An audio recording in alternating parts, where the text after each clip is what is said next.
السلام علیکم ورحمۃ اللہ وبرکاتہ۔ بسم اللہ الرحمن الرحیم۔ وَإِذَا حَصَلَ الْإِيجَابُ وَالْقُبُولُ لَزِمَ الْبَيْعُ وَلَا خِيَارَ لِوَاحِدٍ مِّنْهُمَا إِلَّا مِنْ عَيْبٍ أَوْ عَدَمِ رُؤْيَةٍ۔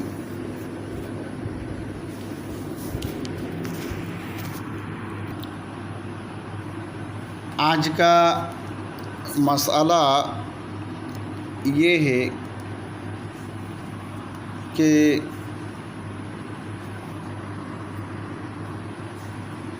جب عاقدین کے مابین ایجاب اور قبول کے مراحل طے ہو جائے تو اب بے ثابت اور لازم ہو گئی۔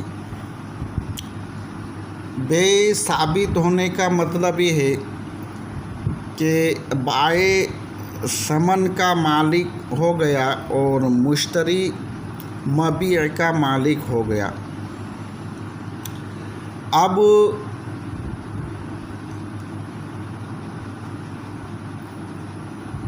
کسی کے لیے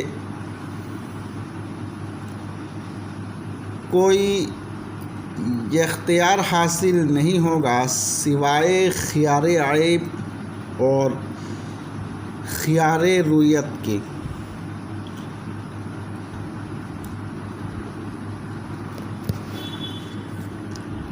ان دونوں کے سوا اور کوئی بھی خیار نہیں ہوگا۔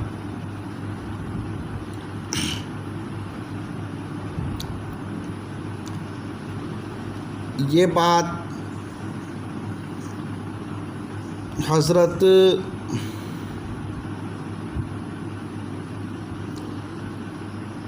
امام مالک علیہ الرحمہ نے فرمایا اور احناف نے فرمایا، لیکن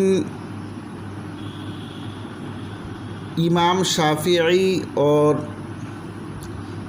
امام احمد بن حنبل علیہ الرحمہ کا مسئلہ یہ ہے، ایجاب اور قبول کے بعد عاقدین کے لیے خیار عیب اور خیار رویت کے علاوہ ایک دوسرا بھی خیار حاصل ہے، اس کو خیار مجلس بولتے ہیں۔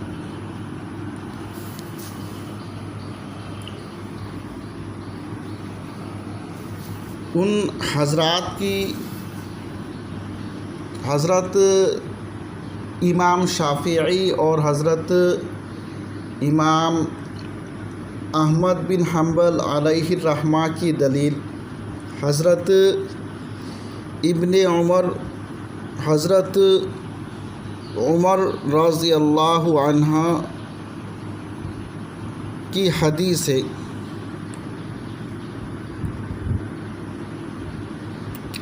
حدیث ہے المتبائعان بالخیار ما لم یتفرقا۔ ترجمہ کرتے ہیں، وَإِذَا حَصَلَ الْإِيجَابُ، اور جب ایجاب اور قبول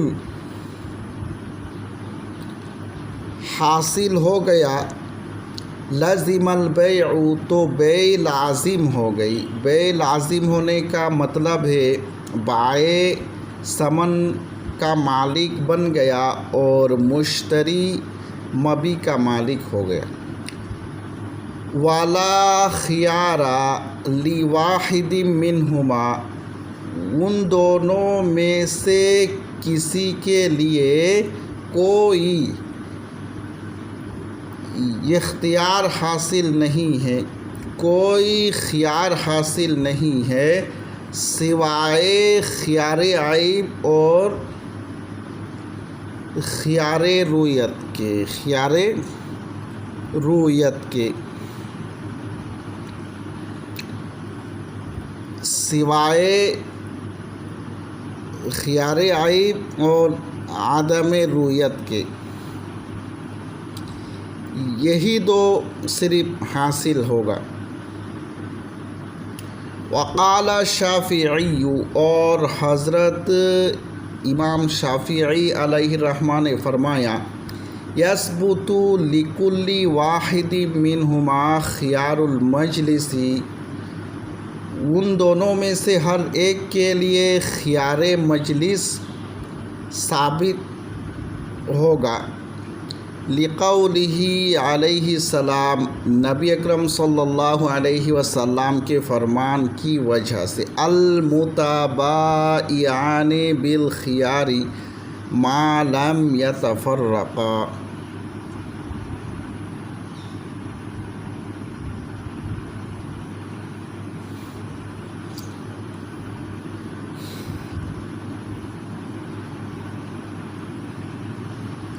عاقدین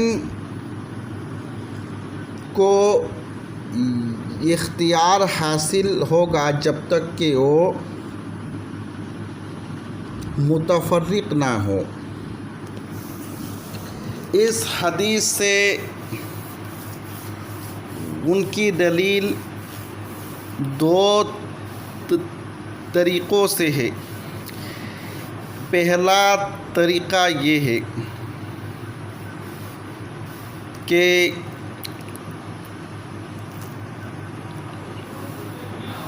حدیث شریف میں المتبائعان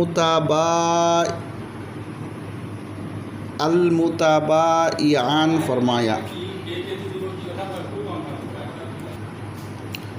متبائعان کا اطلاق نہ عقد سے پہلے ہوگا نہ اور کچھ، بلکہ عاقدین کو عقد کے بعد ہی متبائعان کہا جاتا ہے۔ تو یہ ایک ہے۔ دوسری بات، یہاں پر معلم یتفرق فرمایا، تو تفرق سے مراد یہاں پر تفرق ابدان ہے۔ تو اب حدیث کا مفہوم یہ نکلتا ہے کہ ایجاب اور قبول کے بعد بھی تفرق ابدان سے پہلے عاقدین کو خیار ملتا ہے۔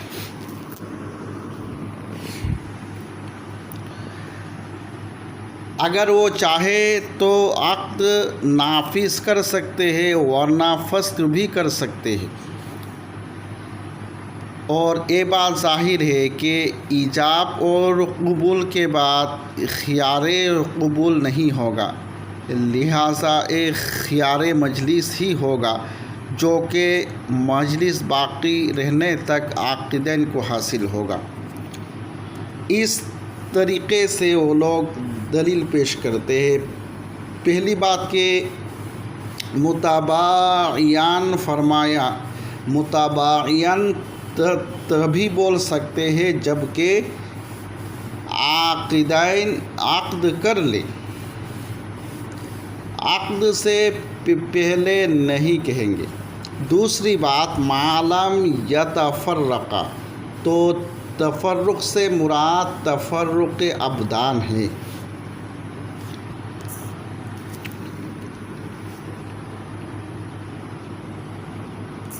وَلَنَا أَنَّ فِي الفسخ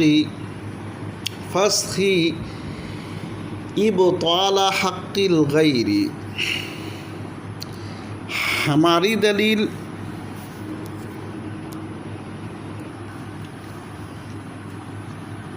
احناف کی دلیل ہے کہ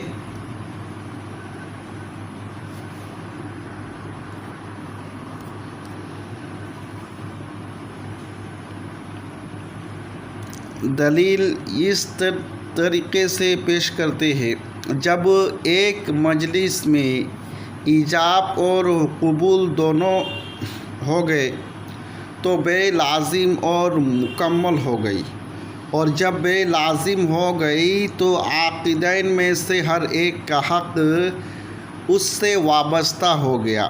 ثمن سے بائی کا حق متعلق ہو گیا اور مبیع سے مشتری کا حق وابستہ ہو گیا۔ تو اب عاقدین میں سے جو بھی بے کو فسخ کرے گا تو وہ حق غیر کا مبطل ہوگا، اور یہ بات تو ظاہر ہی ہے کہ کسی کی رضامندی کے بغیر اس کا حق باطل کرنا درست نہیں۔ تو یہ دلیل پیش کر دیا۔ وَلَنَا أَنَّ فِي الْفَسْخِ إِبْطَالَ حَقِّ الْغَيْرِ، اور ہماری دلیل یہ ہے کہ فسخ کی صورت میں دوسرے کی حق کو باطل کرنا ہوگا، اور یہ جائز نہیں ہے۔ آگے حدیث کا جواب دیتے ہیں۔ وَالْحَدِيثُ مَحْمُولٌ عَلَى خِيَارِ الْقُبُولِ وَفِيهِ اِشَارَةٌ إِلَيْهِ، حدیث میں جس خیار کا تذکرہ ہے تو اس خیار سے مراد ہے خیار قبول، اور حدیث میں اسی کی طرف اشارہ ہے۔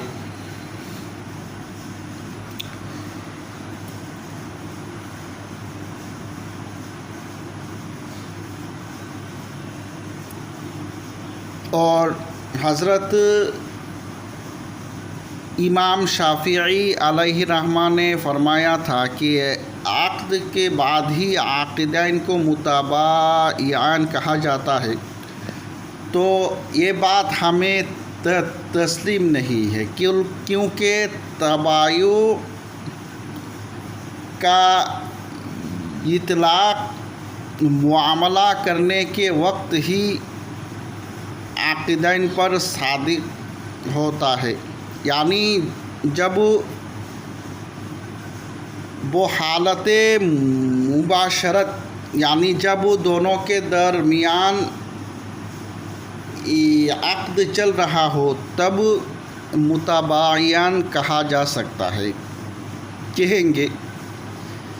اور عقد کے بعد مشتری مبیع لے کر جدا ہو گیا اور بائی ثمن لے کر جدا ہو گیا تو ان پر عاقدین کا استعمال صحیح نہیں ہوگا، تو حالت مباشرت ہی پر متباعیان کا اطلاق ہوتا ہے۔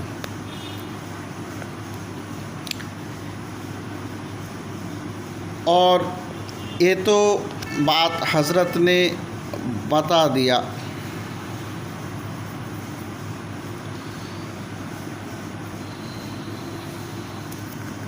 فَإِنَّهُمَا مُتَبَاعِيَانِ حَالَةَ الْمُبَاشَرَةِ، کیونکہ ان دونوں کو وہ دونوں متباعع ہے، عقد کرنے والے ہیں حالت مباشرت میں، نہ کہ اس کے بعد۔ او یحتملہ، یا تو حدیث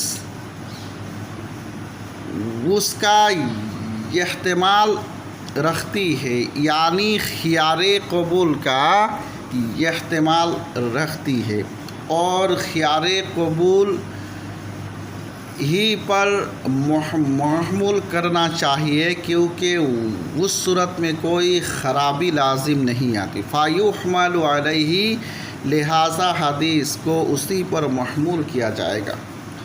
اور آپ نے کہا کہ تفرق سے مراد تفرق ابدان ہے، ہم کہتے نہیں، یہاں پر حدیث شریف میں تفرق سے مراد ہے تفرق اقوال، تفرق فیہ تفرق الاقوال، اور اس میں تفرق کا مطلب ہے تفرق اقوال۔ تو آج کے سبق میں یہ چند باتیں میں نے آپ کے سامنے رکھ دیا ہے، سبق کو دھیان سے پڑھیے۔ السلام علیکم۔